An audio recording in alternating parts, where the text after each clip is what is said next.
that's Bayworld, that side, the ocean area. Unfortunately, the weather is overcast and rainy, so I doubt very much whether there'll be any sort of show from the seals or the dolphins or whatever. But anyway, we're going to see what there is to see in the inside over there. And we've got a picture this side that tells us what we may be seeing. So come along.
Together with the rest of my colleagues, I have the pleasure of introducing you guys to our seals here today. Now, just a few house rules before we start. The white rope inside the enclosures is an electrified fence, so please do not go around touching it. You will get yourself shocked. Also, kids, I know you guys aren't doing it, but if you guys want to have a cigarette, please do not have it around the animals here in the oceanarium. The animals are sensitive to the smoke. We prefer it if you guys went over to the forecourt in front of the museum and you guys had your cigarettes there.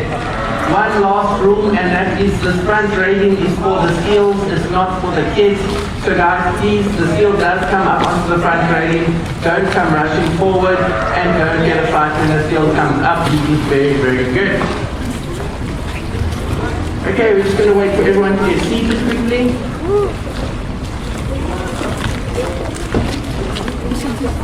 And while everyone is busy getting seated, I can tell you guys a bit about the seal that is here with us today. His name is Lucky. Now, Lucky is a Cape Verde seal. He's 6 years of age. Now, the way that Lucky came to be with us here at Bayworld is he actually came in as a stranded seal, just under a year old. Now, when Lucky came in with quite a few bites around his back area. He had actually been attacked by a great white shark out to sea. So here at Bayworld, everyone didn't have too much hope for him, and every single morning they weren't really expecting him to be alive, and every morning he was alive. So that is how he got his name Lucky, because he's lucky to be alive. Now he's going to be coming up and saying hello to everyone right now.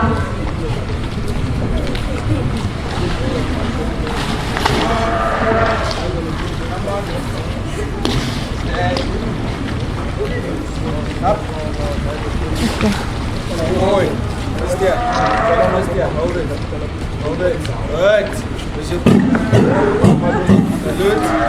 boy.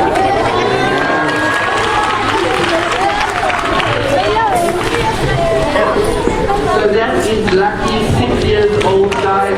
Now he's going to be going back to his stand over there, and he's just going to be educating us a bit more about himself. Now, I said these are Cape Verde seals. Now, the reason why they are called Cape Verde seals is long, but as soon as Lucky jumps into the water, that fur goes straight back down and he's streamlined again. So that just allows them to stay nice and warm in the water. Obviously, these guys, they spend 60% of their time in the water and only 40% of their time on the land. So they have to stay nice and warm while they're busy hunting their food. Now, the first thing that Lucky can show us over here is those nice big front flippers that he has. Those front flippers are where all of the power lies for these animals. That is what they use for propulsion in the water. Now, they also use those front flippers for jumping out the water onto the rocks on the islands such as that they live on. Now, we do have a population of these Cape Verde seals out in Alberta Bay here. We have a population of around 2,000 out on Black Rock by Bird Island, roughly about 60 kilometers from here. Now, the other thing, if you have to look at Lucky's face over there, you'll see he has those two large eyes and he has those two pointy structures on the side of them. Now, those are not his horns, those are his ears. Now, you'll see when the seal comes up to the front, they're actually wrapped up really, really tightly. And the reason for this is because they don't want any water to get inside their ears. Once again, they're swimming in the ocean, they're hunting their food. The last thing they want is an ear infection or something that doesn't allow them to go into the water and get their food anymore. Now, he also has those nice long white pointy structures at the tip of his nose. You can see he can actually push them out. Those are his whiskers. Now, those are very, very sensitive touch organs for these animals. As soon as something comes close to their face, the first thing that pops out is those whiskers. You'll see as soon as he gets given a piece of fish, the whiskers come out first to identify the object before the animal actually eats it. Now, I'm just wondering if Lucky can come up and give us all a nice big smile. Over here we can see inside his mouth and show us his teeth. Now guys, please don't get a fright right now. The seal is going to come up to the railing, but he's very, very good. There's nothing to be worried about. Up. Good boy. Just that. Hold it. Open. So these guys have a set of canine teeth. They don't have any other teeth. The reason for this is because they don't actually chew their food at all. If their food is too large for them, they'll simply just break it and shake it around with that nice flexible neck. Now, these animals have the same amount of vertebrae in their neck, exactly the same amount as you and I. They have 7 vertebrae in their neck. The only difference between us and the seals is the seal's neck is a lot longer and it's a lot more flexible as well, like Lucky can demonstrate. Now he can give us a side view to show us just how flexible he really is. So you can see he can actually almost touch his hind flippers. Now, something that I didn't mention earlier about the front flippers of these seals, I mentioned they are very, very powerful. Just to show you guys how powerful those front flippers are, Lucky is weighing in nearly 100 kilograms, he's around 90 kilos, but he can actually lift his entire body weight up on those front flippers. Good boy. I think we can give Lucky a round of applause for that one. Yes, you'll see sometimes if you guys don't clap, Lucky will clap all for himself. Now, the first thing that we train our animals here at Bayworld is called a medical. And now, we do this every single day with our animals just to keep the routine up. What we'll do is we'll lie the animals down like this. We'll take a look at their flippers, their back flippers, their tummy. After we look at their tummy, we get them to roll over and we look at the underside of their tummy. We get them to pop up, take a look into their eyes and their mouth. Now, the reason for doing this is we have a vet that comes in every single Wednesday. He comes and he does a checkup with our animals. He does exactly what we are doing right now. All it means is that if something goes wrong with our animals, the vet is comfortable with the animals and the animals are comfortable with the vet already. So it's a good idea if you guys have any dogs or cats or any pets at home, just get them used to getting touched in weird places. If you have dogs touched between their paws, behind their ears, in places that they wouldn't normally be touched, just in case something goes wrong with your animal. Now, Lucky can come jump into the water now, and he can show us just how flexible that neck is in the water.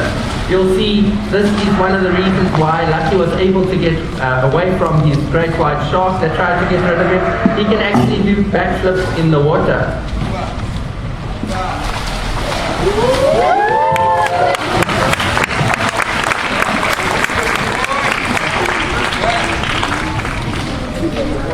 Now, another jump that comes common to all dolphins, seals, and penguins is called a bow or porpoise jump.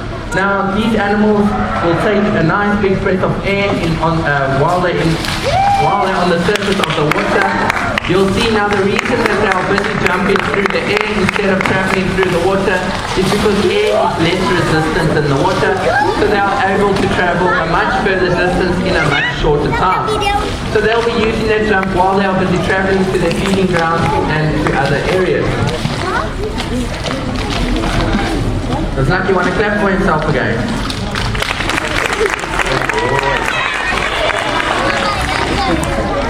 Now, a very, very clever hunting tactic that these animals use is called blowing bubbles.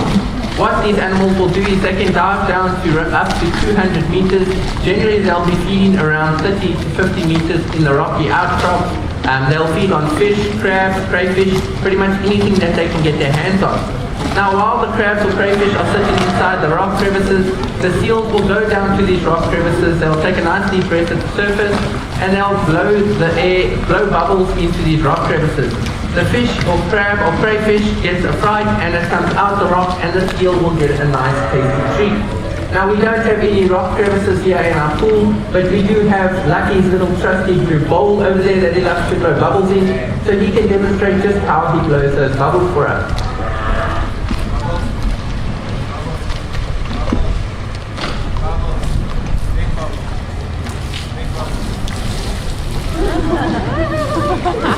Good boy.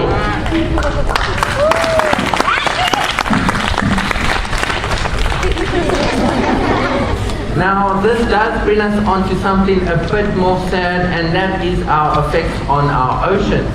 Unfortunately, a sad fact is that currently in our oceans, pollution outweighs fish. Now, that is ridiculous because there's supposed to be a lot more fish than pollution out in our waters. Unfortunately, plastic cannot just get off the planet. It ends up in our oceans, and there's actually plastic islands formed out in the oceans.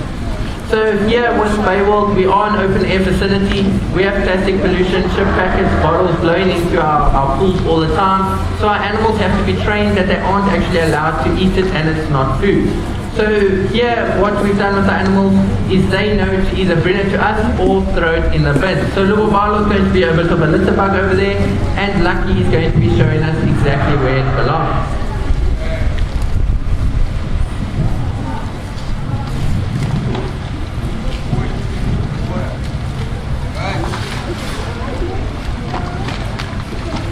So we'll start with the chip packet. Where does it go, Luck?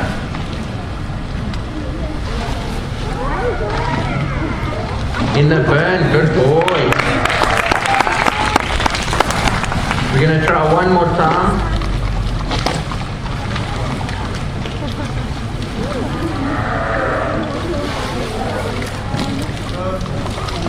Good boy.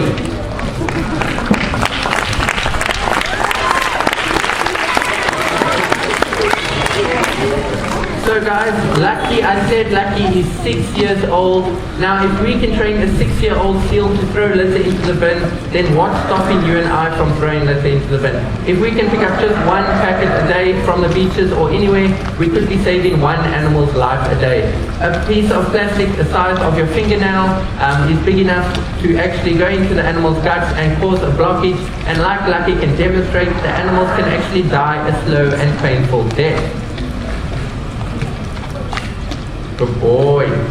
Now, unfortunately, this does bring us on to the end of the show and Lucky's favorite behavior, and that is his boy jump.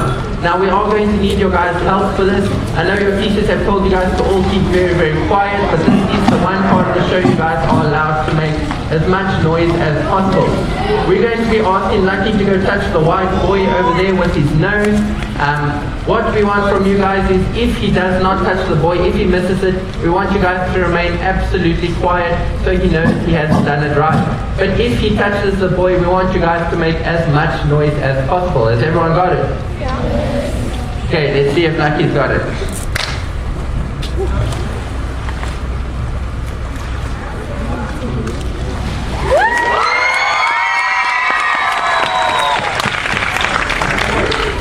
Okay, now that was still reasonably low for Lucky. What we're going to be doing is we're going to be raising the boy even higher, and we're going to expect the noise to be even higher, and let's see if he can make it. Go Lucky.